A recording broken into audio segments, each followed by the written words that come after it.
Hi, welcome back to English 111 Online. This week, there's quite a bit to do over here, but some of this may be necessary and some of it may not. View my video, which is what you're doing right now. Read the documental basic MLA format, how to write an introduction, how to create a thesis statement, how to write a conclusion. These are things that you can review if you are not sure how to do those. The main thing to do is the video and then this slideshow on comparison and contrast. That's important because that's what we're going to be working on this week. So read the document for Essay 2, which is what I'm going to concentrate on here because this is our assignment for this week. So comparison and contrast is our mode for this week. This week we're going to have 2 to 3 sources, probably 3 sources. It's going to be Amina's story, Miriam's story. Now you can find these on the web, the Moodle page also, but these are live links right within the document, so you can open that and go to that. So I'm going to click on that and show you Amina's story here. So there are 2 stories, Amina's story and Miriam's story, and they come from this International Organization for Migration, which is a United Nations migration agency. And you're going to read about her story. Here's Amina and her family, and then you're going to read about Miriam and her family and what happened to them. So you can access them right there from the from this document, though. Possibly some other source for an attention getter, and this is the one that I used, and so you can certainly use that one also. All right, it's going to be MLA 8th edition. If you're, again, refer to your Little Seagull handbook if you're not familiar with how to do that. I'm giving you again this week the entries for the works cited page, so you won't have to worry about looking those up.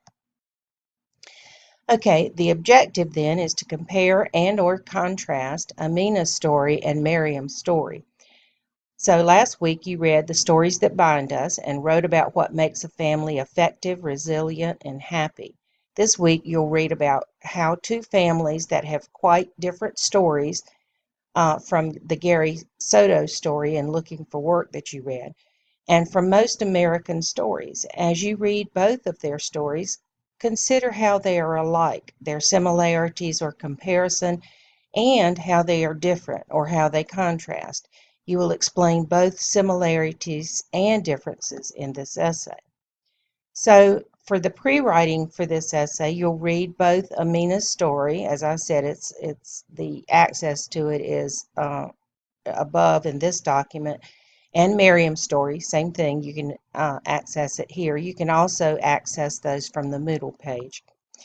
And you want to notice the things they have in common, and you want to notice how they're different, and use a Venn diagram to note the similarities and differences. So I provided a Venn diagram in this document where you can write the similarities down the center here, and you can write the differences over here. Say this is Miriam's story, and this is Amina's story over there. And then once you get all that done, after you've read, you'll be ready to start drafting it. There's a little explanation here. The differences go on the outside parts of the diagram with Amina's story on one side and Miriam's on the other. It doesn't matter which side. And then the intersecting center area would be there's the similarities of the 2 stories. One of the similarities that I noticed right away was that both families are victims of situations beyond their control. In the essay, I would need to describe those situations as a point of comparison. Now, this is very important for this type of essay. You're not just giving a summary of both of the stories. What you're doing is you're noticing how they are alike and how they are different. So you have to have the same points of comparison when you're doing this type of essay. I also noticed that the situations the families endured are different in several aspects. So I need to explain their contrasts. You can use these same points of comparison and contrast, or uh, you can find your own. Um, and that's when you notice the differences, you need to look at you need to find those own points of comparison anyway. So drafting, do it in a Google Doc the way you have done before, 12-point font, Times New Roman, double line spacing, indented first line of each paragraph, and then a separate works cited page with a centered title, alphabetical order, hanging indent. And don't forget to give this essay a title also. Again, refer to the Little Seagull Handbook and the sample essay in there. Your essay should include all the following: an introduction, and we have worked 2 weeks now on introductions. Start with an attention getter. A good one would be to find a fact to grab the attention of your audience. For example, and I'm giving you this one, and you may use it if you want to. According to Filippo Grandi, the UN High Commissioner for Refugees, at sea, a frightening number of refugees and migrants are dying each year. On land, people fleeing war are finding their way blocked by closed borders. And I got that from Global Forced Displacement Hits Record High. So remember, when you use something that you've read from another source, you want to use the in-text citation to let me know where the information came from. And this is going to be from an article called Global Forced Displacement Hits Record High. I gave you the link to where I got that from. This fact came from UNCHR.org, which is the United Nations Refugee Agency. You can use this. You can find your own attention getter at that site too. Or find your own attention getter somewhere else if you want to start it, the essay in some other way. But after you get the attention getter for your introduction paragraph, you want to narrow the focus in the introduction paragraph, as we've been doing, building a bridge between the attention getter and the thesis statement. Now, for a thesis statement for this type of essay needs to mention that what you're doing, similarity and differences. So in this case, the similarities, differences, or similarities and differences, in our case we're going to use both, between Amina's story and Miriam's story illustrate the point, whatever point you want to make. Now you're going to have to come up with your own point that you want to make.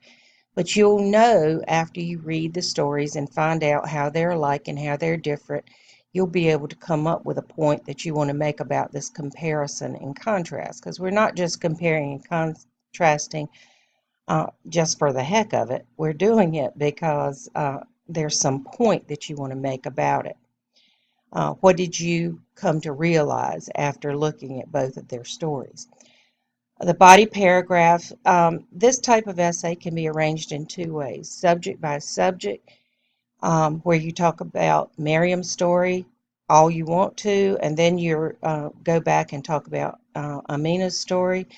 So the way I suggest you do it, subject by subject, you would start with a paragraph that is Miriam's story, and you would say, you would discuss the similarities of Miriam and Amina's story. What is the similarity there that you want to discuss in the essay? For instance, the example I gave you, which I said you could use, was that they both have faced circumstances beyond their control.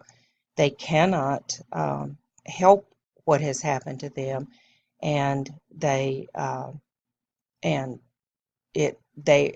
very similar.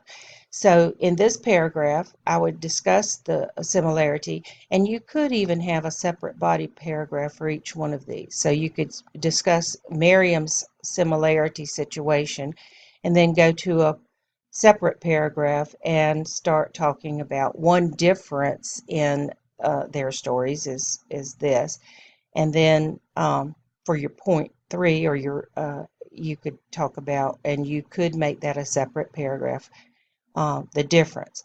After you've talked about Miriam's story, you could go to Amina's story. And in Amina's story, you would do the same thing, talk about the similarity, her situation that was beyond her control, and then talk about the differences in the other 2 points of comparison that you've come up with. So you could do it that way. I am going to suggest that you use point by point because I just think it makes more sense in the essay for what I'm asking you to do. So in point by point, your introduction, then you would have your 3 body paragraphs, and point 1 would be the similarity between the 2 stories. You'd give the high points of Miriam's story and Amina's story and how they are alike. And you would use words like they both had this happen, one did this, similarly, this happened to the other one, and that sort of thing.